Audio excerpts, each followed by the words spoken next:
শান্তি চুক্তি আলোচনার মাঝেই দিন দিন ইউক্রেনে হামলা আরও তীব্র করছে রাশিয়া। শনিবার রাজধানী কিয়েভের রেল স্টেশন লক্ষ্য করে ড্রোন ও ক্ষেপণাস্ত্র ছোড়ে মস্কো।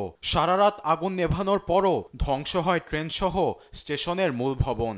এতে কোনো হতাহতের ঘটনা ঘটেনি বলে জানিয়েছেন ইউক্রেনের রাষ্ট্রীয় রেলওয়ে কোম্পানির সিইও ওলেকজান্ডার পেট্রোসভস্কি।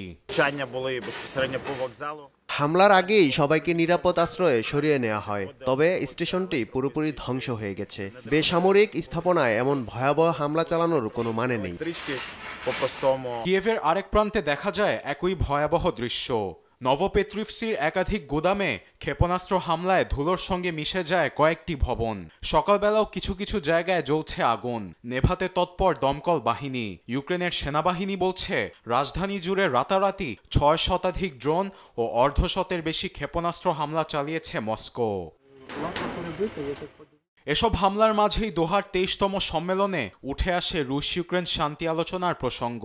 নেটোতে নিযুক্ত মার্কিন রাষ্ট্রদূত ম্যাথিউ ওয়েটেকার জানান, যুক্তরাষ্ট্র দুদেশের সংঘাত অবসানের দ্বারপ্রান্তে।